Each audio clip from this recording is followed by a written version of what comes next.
Welcome to another week of What a Shout. Myself, Dave Orton, delighted to say that Bet365 are on as our sponsor now.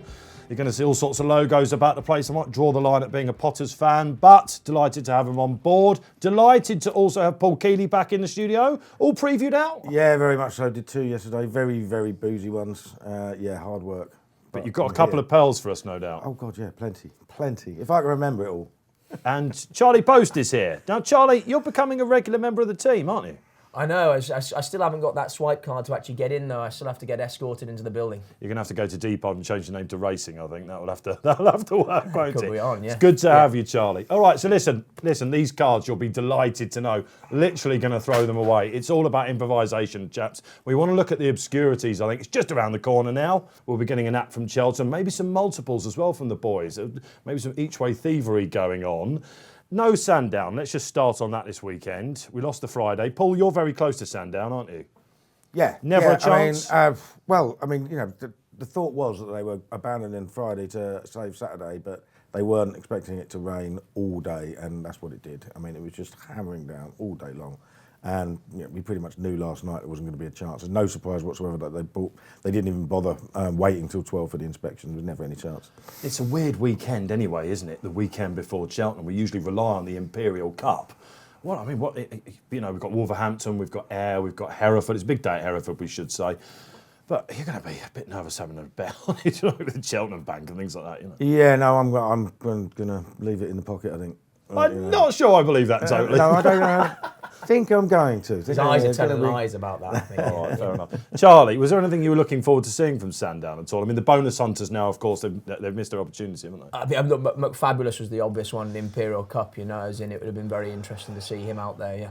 Yeah, I spoke to Paul Nichols about him on a preview that we did last night. It's all that Nichols wanted to talk to me about, actually. But fabulous. We had references on the show when we had Harry Cobden on, Paul. Do you remember? Yeah. I mean, what he was a very good bumper horse. And I suppose he stumbled his way to a very good handicap mark. And stumble is the operative word because he isn't the best jumper in the world. But ability-wise, he was obviously pretty well handicapped. I'd have taken him on, but in terms of pure ability, he must have had a good chance. Would you have taken him on? I thought you were quite keen on him. No. I was going to take him on, yeah. All right. Well, Nichols told me, and I don't think I'm breaking any news, he said he'd be a 160 horse in time. Called him clumsy. I won't tell you what he called him after that, but he called him clumsy. So, so listen, that was a horse that we were all looking forward to seeing. Okay, so that's off. Now let's talk about the weather. We're on that topic. Cheltenham, you tweeted something yesterday and it caused a bit of a stir at the preview evening I was at. You said if it's not heavy on day one, race one, right? Race one, it will be on race two. Well, the funny thing about Cheltenham is all season the ground has been slower than they've given, and they've changed it after race one. So there was a reason. There was a reason for that, and I'm pretty sure they're not going to want to say it starts on heavy if it is heavy. You know what I mean? And I think it might be. It depends. This weather forecast changes every single day. I mean, I did the weekend piece. I was writing it on Monday, and I'm saying, looks like weather's fine. It's going to dry out. And by the time it went to print, there was big clouds with rain on every single day, and then that changed again. So, we don't really know. But I do know I did the one with Nicky Henderson on Wednesday, and he was talking about them not being able to get the tractor on the course to cut the grass because it was that wet. So, who knows? But how wet does it need to be not to be able to cut the grass? Don't ask me, I don't really do it. But I don't know, really. It's a tricky one.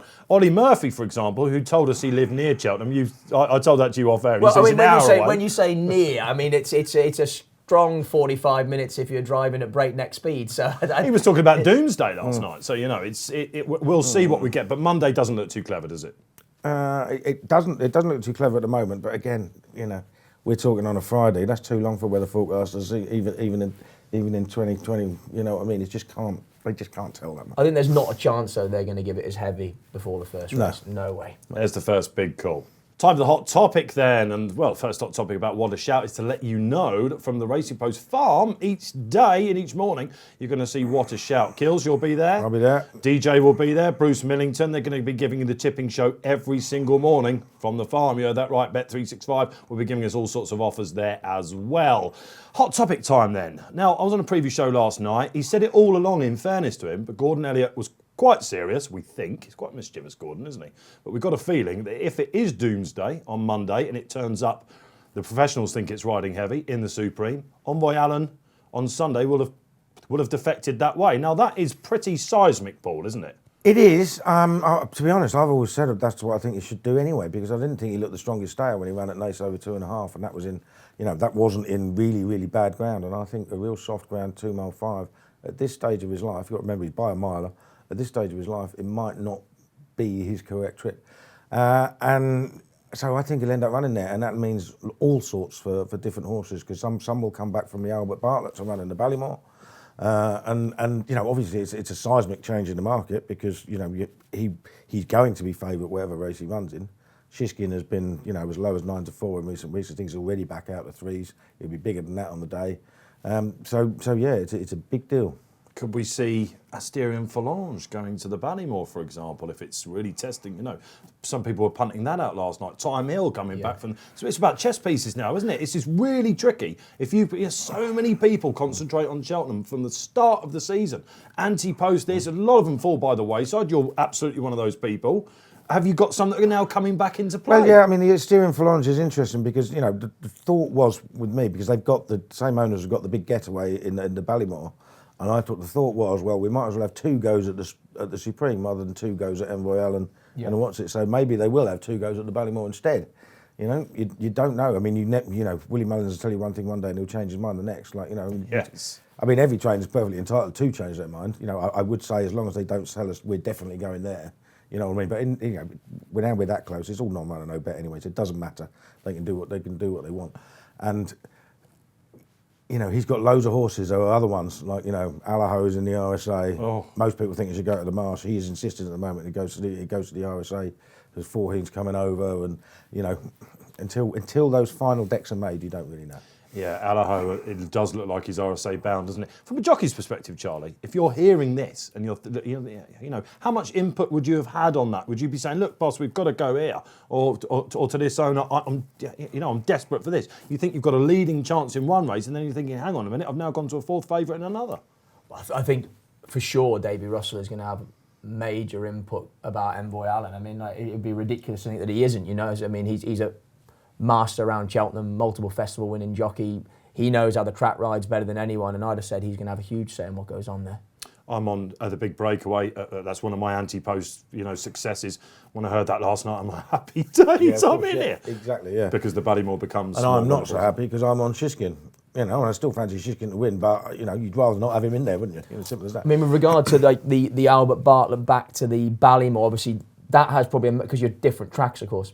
You were switching from the old course from the new course to the old course if you come back from Albert Bartlett to Ballymore. So I'd have thought that has more of an impact. I mean, the difficulty with Envoy Allen, he's favourite for every race anyway, isn't he? He's favourite for the champion hurdle before he got took out. So, I mean, in theory, you're thinking he should be winning whatever he turns up in, and it's for connections choosing with regard whether they think that the ground making it a proper stamina test over 2.5 is going to be too much for him. Never has 1 p.m. at Sunday the 8th of March been more anticipated. We'll know then, will he, won't he? So, lads, we're going to look at the obscurities of Cheltenham now. Of course, absolutely imperative, isn't it? I guess for the next couple of days, we're going to be looking at our race replays. I'll keep looking at replays and taking something new from last year's festival, for example. Don't forget, in the members section, if you want to look at your race replays, we've got an offer, actually, for the members. You can get 50% off.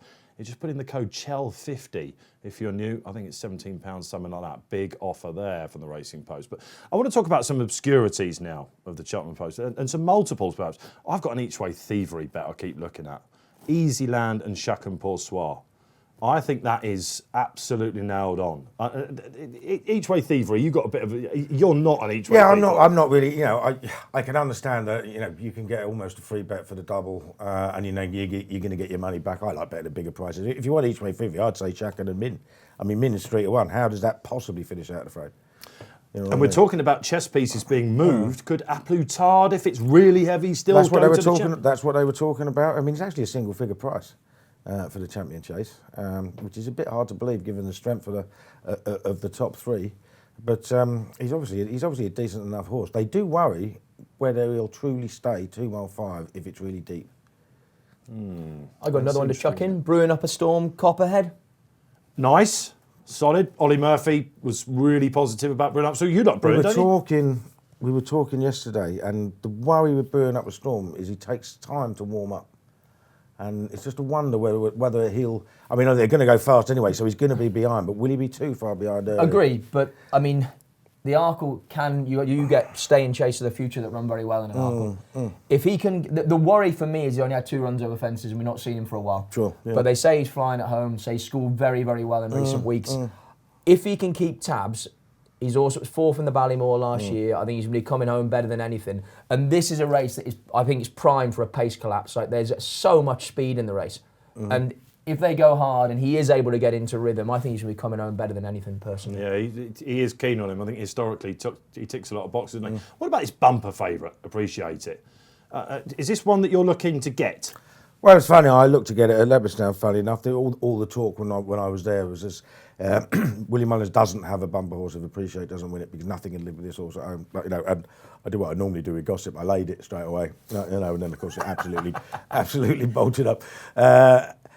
Yeah, he looks very good. But the problem with bumper form, every single year, right? You can have a short price favourite, you can have an open race, right? But there are no cross. There are very, very few crossing form lines. Q Card was 40-1. Right.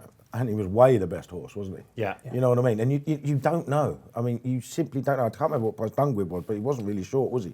Well, he didn't start favourite, actually. I looked into this a little bit for Racing Post ratings. It's a good race, we should say that. I think at the 5-day stage, there were 20 that had hit the pre-race requirement in the last 20 years of RPRs of 126. Yeah. Right now, he's got 138, Appreciate it. Only 2 horses prior to going into the Cheltenham bumper, historically on RPRs, have had 138 or better. Dungweeb, 142, didn't even start favourite. Yeah. And can you remember who did start favourite that year? No. He went on to win a Gold Cup at Ascot. Oh. Rite of Passage. Okay. Amazing, isn't it? And Dungweeb went and hacked up, and the other one was Cousin Vinny. So we're talking about 2 winners here. Yeah. I mean, according to RPRs, this is all over. Gordon Elliott, last night in the preview I was on, he said that Queen's Brook is definitely a big player in this. So there are alternatives. Yeah, of course. I mean, I think 138 is actually better than last year's winner, Voyage. It has dipped slightly. I think 135 he got, as did the winner before that. Yeah. Yeah. So very good. But I gather the Pipes are still very keen on Israel Champ. He did look very good. I mean, I thought he got away with setting his own pace at Cheltenham, but when he won at Ascot, he was pretty good, and that was a much stronger race. And there will be a rag at a big price that will run a big race. We just don't know what it is. But this is a race piled full of talent, isn't it? So when you're going on about price, it's very difficult to price up because they're all probably very talented horses for the future. Well, Charlie, we should come to you on this because you've got a couple in there that you had something to do with, haven't you? So tell us a little bit about that. So here comes McCoy. We broke in for Ollie Murphy. He was impressive winner of a Warwick bumper.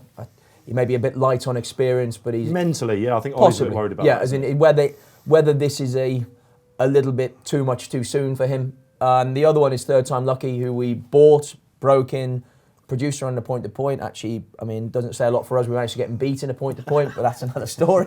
One of my worst decisions ever. But anyway, my wife still hasn't forgiven me. And we sold him privately. He ran a solid 4th first time at Ascot. He's been quite a keen horse. They were at pains to settle him that day. He's won his last 2 impressively. And I know they fancy him strongly, he's going to be dropped out and ridden for luck to stay on, and he's a sort of horse I think could run very well at a solid each-way price. Some interesting festival clues, some obscurities. Okay, having thrown the cards away, you'll notice that they're back in my hand. The producers insisted, and we've got some social questions. This is the point we like to tease off our Instagram, and we've got one off YouTube this week. Jade Wood, thank you for your question for Charlie. Do you think some jockeys tactically use a false start to disrupt a horse who would go out in front? Now, this is no better case in point, as she quite rightly mentions, Not So Sleepy in the Betfair Hurdle. Paul, come to you first. Did that absolutely scupper his chance? Yeah, I think so. I mean, look, the point about these standing starts is they don't work. Nobody wanted them apart from the BHA, and we're still using them, and they simply don't work. They do compromise certain horses' chances, and jockeys moan about them, trainers moan about them, punters can't stand them. So let's bin them. Why not just walk in again? I mean, because I tell you why, because it's simple.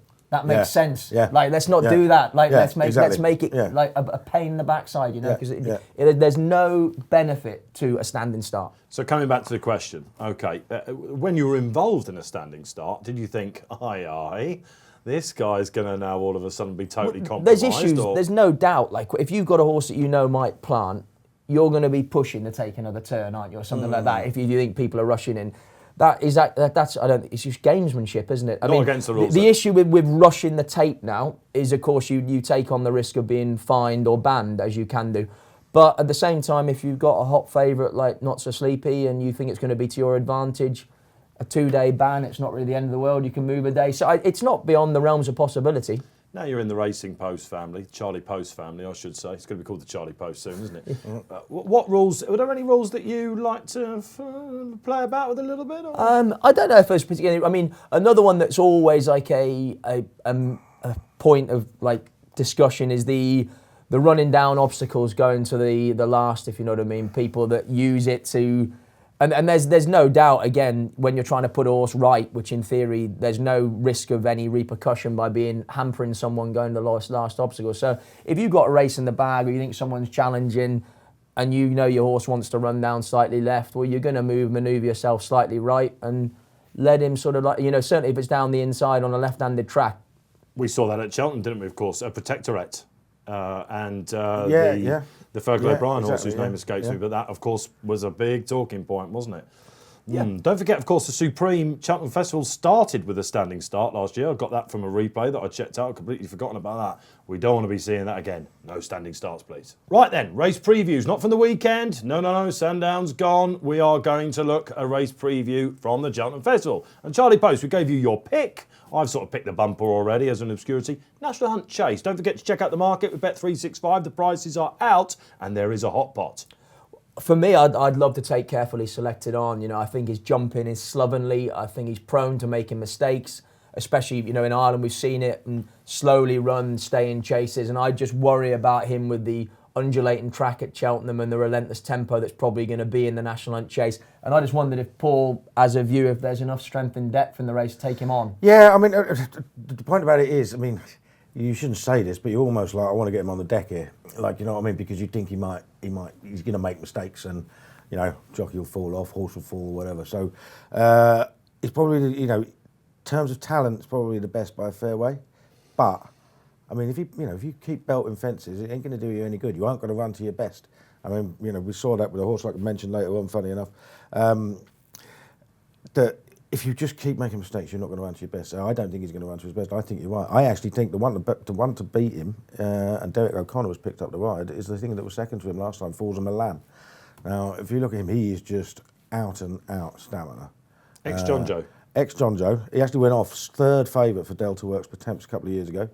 I think he burst then and finished lame, so I wouldn't worry about that one myself. I think it was his only start at Cheltenham. But he was a decent horse. He was obviously fairly well regarded. When they jumped the last, he was about 4 lengths down jumping the last on Carefully Selected. He didn't get any further behind, and they both pulled away from the third. And he's by Milan, who gets loads, he stay forever, isn't he? So I think he's going to be really suited to it. And obviously, you've got one of the best jockeys in the race on it. Yeah, I guess if you're a bookmaker, you're looking at this thinking, I've got the whole field against Carefully Selected. Yeah. If you remember when we had Patrick Mullins back in the studio, he said can be like a handicap, can't it? So it'd be fascinating to see what they've done at home with him and his schooling. Selection then, Charlie Post? I'm going to take him on with Lord de Monsil, personally. Could be well up there. I like Springfield Fox. I've come down to him. I think the pace, I've looked back at it, again, your replays, check them all out. If you remember Miss Pathway a couple of years ago, Native River, he got beaten this Native River. Do you remember? Unbelievable. It can be an extremely good race. I think on the pace runners might just have the call here. Paul? I'm a Falls of Milan fan. Falls of Milan. There's a National Hunt Chase. Right then, big calls time, and we're nearing some very heavyweight calls, aren't we? Before we go into that, don't forget, if you're interested in joining the Members Club on the Racing Post, got a great offer for you at the moment, 50% off. Chel 50. Just put it in, you'll see the price shrink. Fantastic stuff. Big call time then. Listen, we've had some big calls. It's been, since we started this show, guys, we've talked about some big calls. I think they've all gone okay so far, aren't they? Paul, I want to reference you back to Chacun Pour Soi. You said that 11-2 he was. Yeah, and he's half the price now. The race doesn't look any easier than it did then, but I mean, he's still got a fantastic chance in my book. I mean, I've been trying to persuade him to make the running. There's no pace anymore because there's no undersow, and I think it's there to grab because Deffy won't want to do it. I mean, I think Altior was almost forced to last year because nothing went on, and if you can set your own pace in a chase around Cheltenham. And he's got a turn of speed, this horse, as well. I mean, I think it'd be very hard to beat if they go from the front. It'd make the race, though, wouldn't it? Like, because you're gonna have him making it Altior tracking and Deffy stalking, and I mean, Yeah. what you want to see is them all jump the second last and settle down to the Well, last. if they all jump the last in line, I'll tell you exactly what will happen. If they all jump the last in line, Altior 30 yards later will be 2 lengths down. But by the time they reach the line, he might be 3 lengths up, because when he absolutely hits top gear, he's irresistible. But he takes time, and they quicken immediately. Because Which is what happened, if you remember, So Royal took a length or so out of him straight after the last he line. looked in bagging trouble, didn't he? Yeah. Another big call that will be answered, I think, next week. Does Altior really love Cheltenham? He's 4 from 4 there, isn't he? On this, the old course. But does he really love it? We're now going to find out, aren't we? That's a really good point, that is, because he actually made a meal out of winning the Arkle, didn't he? You know what I mean? And he made a meal last year. I mean, obviously over hurdles it was a little bit easier for him, beating a good horse. He's just such a fantastic horse. But I'm not sure it's the course. His jumping is not as good as it was. It's as simple as that. It's not as fast as it was. And I think as you get older, you just find things a little bit harder, don't you? I mean, I struggle to get out of bed in the morning these days. Well, actually, I've never found it that easy. But you know what I mean. As you get older, it's just a little bit harder for him in the jumping stakes. He's never been the slickest jumper though for me, But what a top class horse, he hits the line strong every time, And I think if he's within a length or so of them at the last, they're all in trouble. Mate, no apologies for going back into the champion chase. I mean, everyone's doing it to death, but should be a race for the ages. You have got a big call for us, though. Yeah, absolutely. Min is second favourite for the Ryanair, and I think he should be odds on. I'm delighted to hear that. I cannot understand it. Any other racetrack in Britain or Ireland, he would be at least even money. I mean, his form from the Melon Chase at Aintree last year when he beat Politolog 20 lengths. That is far and away the best. 180 Racing Post rating. That is by far and away the best bit of form in the race. And there's some ludicrous theory that he doesn't like Cheltenham. But he's twice been second to Altior. He finished ahead of a dual champion hurdle winner in the Supreme Novices. He got a bad ride last year. They just got the tactics wrong. And they've admitted that. They thought they'd try and do Altior for speed without actually realising that they're the one who really wants 2.5 miles. He's only been beaten once in his life over 2.5 miles. That was, by that much by Politolog when he jumped terribly at Aintree. Well and truly reversed last year. If he gets in the rhythm from the front, I can't believe they won't go from the front. He'll just win. Charlie Post, big call. Going to take on Carefully Selected and Champ. I think they're both very vulnerable because I'm not sure either of them jump well enough. I'm going to remind you of a big call that I made. Champagne Platinum for the novice handicap. Was around about 33s at the time. He's creeping up the list. I think he's 27. I can see this coming good. There are your big calls. Time for another race preview then. This time over to you, Paul Kealy. We asked you to pick any obscure race. I say obscure race. It's a long-established handicap. Yeah, absolutely. I mean, look, I look forward to the handicaps at least as much as I do to the Grade 1s. I'm probably a bit of a weirdo that way, but handicaps are what I like to punt in. And in other ways. I'll define normal nowadays. Let's not go there. I like the attempts. David Jennings wrote a great piece the other day. I was saying, what's all this? Why do we have this ridiculous qualifying system where you only have to finish in the first 6 and they can creep in without really showing their hands? Obviously, the last 2 winners were from Ireland, and they both crept into 6th place in the same qualifier, and everyone's looking out for them. But I think that Nicky Henderson's Welsh Saint, he won a Haydock, and I think he did remarkably well just to go up 3 or 4 pounds. I think it was 4. For winning. Well, I think went through the race really, really well, and was strong at the death. I thought he'd struggle because he's a bit of a king goer, and I think the faster they go, the better he'll be. And funnily enough, we were talking about it on Wednesday night at the preview with Nicky Henderson, and when he was asked for what his bet of the festival would be, he said Welsh Saint. Ooh. So this race has been won by horses who've won a trial. Remember, Fingal Bay won at Exeter before he'd done it. So it's not. It's not just about the ones that, are yet to show their hand. Okay, that's interesting. Potemp's got any steers on it? Skanderberg for Ollie. Skanderberg, if he races as lazy as he did the last time, I think he's got no chance. I think he's going to have cheap pieces on. If they sharpen him up, he's got a right shout, because there's no doubt he stays incredibly well. But he just needs to be sharper than he was the time before. You're probably going to tell me he's not even a run, because I think there's a debate with Colin Tizard, but I'd like to see Kilbrick and Storm in this. Oh, the Albert Bartlett winner. Now, come on, let's talk about this horse a little bit. Oh, he's cost me a few quid, this horse, this season. At Cheltenham, I think on his second one, he looked like he was coming there. He didn't quite get up the hill. At Haydock last time, he didn't quite finish his race, Paul. Oh, yes, okay. It's just there. as far as I'm concerned. You think he I just think it's an each-way play. It's the sort of race that might just turn him on, you know. It's the sort of back class you might be looking at. Yeah. There's your Potemps. Okay, we're talking about obscurities here for the Cheltenham Festival week, and let's talk about some obscure bets. Well, call them obscure or not, Paul. Trainer, jockey. Is there something that interests you at all? No, in the list of top things that wouldn't interest me at all about the Cheltenham Festival would be who's going to be top trainer, who's going to be top jockey, and who's going to win the Prestbury Cup. I will back horses from England, Ireland, Scotland, Wales, Germany, France, whatever. Timbuktu. I want that one to win, and I don't care how many this jockey has because I'm on that jockey in the next race. You know what I mean? It's as simple as that. You know, it would be good for racing, I think, if Rachel Blackmore won it. But I mean, that is the only thing that would interest me about those sort of markets. I think, though, from a jockey and trainer's point of view, it's quite a nice thing to have on the resume to be leading. Oh, absolutely. Leading Yeah, I'm not saying I'm from a punting talking point as of a view. I agree punter, with you. I don't mean, care. the Prestbury Cup. I mean, even as a race fan, and what I couldn't give a stuff, to be honest. There are lots of people that will think I'm not going to have a bet in every race. So if I back someone to be top jockey, I will have an interest in every race. They're weirdos, though, aren't they? They can be weird. I'll go back to another big call. I said that Puppy Power, Robbie Power might be a big price at 14s. I was hoping he might pick up a few more spares. I'm not going to lie to you. But Lost in Translation, he's one. We'll not talk about it quite yet because we've got a Gold Cup preview coming up. But he might get some calls from Mullins. It has been doing it. You like Rachel Blackmore? I like Rachel Blackmore, yeah. I think she's got a real strong book of rides in it. I suppose if she has a great week, then Henry de Bromhead will too. So. Yeah, a few people punting out Henry to be top trainer. That is one narrative, isn't it, throughout the week, which has been quite exciting the last couple. Willie has a good Tuesday. Gordon has a good Wednesday. Paul doesn't even. He's not even turning up on Tuesday. Exactly. No, he won't. Unlikely to have a runner. Yeah. So the Prestbury Cup's all over then, by the sounds of it. Well, the Prestbury Cup's one that was that us Brits will just skirt over. Right then. A big race preview. The Blue Riband, I think we can call this the Gold Cup. It wouldn't be the What a Shout preview without looking at the Gold Cup. I'm going to get my colours to the mast. I've said it already with my big call. I'm so solid on Album Photo. I think he's watched all the others do their thing. I watched Santini go around in the Cotswold Chase. I think he's one of the lays of the day on the Friday. Now the Cheap Pieces is coming on. I just can't see how he's nearly favourite with him. Lost in Translation, Paul, I want to come to you because I know you're a fan of his. I'm worrying about him getting over the last two with the rest of them. Yeah, I can see there might be a minor stamina doubt. But you see, I like horses that have got a bit of speed for the Gold Cup. I think this slogger business is nonsense. 6 of the last 20 Gold Cups were won by horses who have been second at the festival over 2 mile.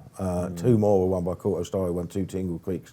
Right, this you need an out-and-out slogger is absolute nonsense. I think you need stamina, pace. I mean, Album Photo got the clock watchers purring last year for winning over 2 mile 5 round Tremor, which is like Chester with fences, isn't it? You know what I mean?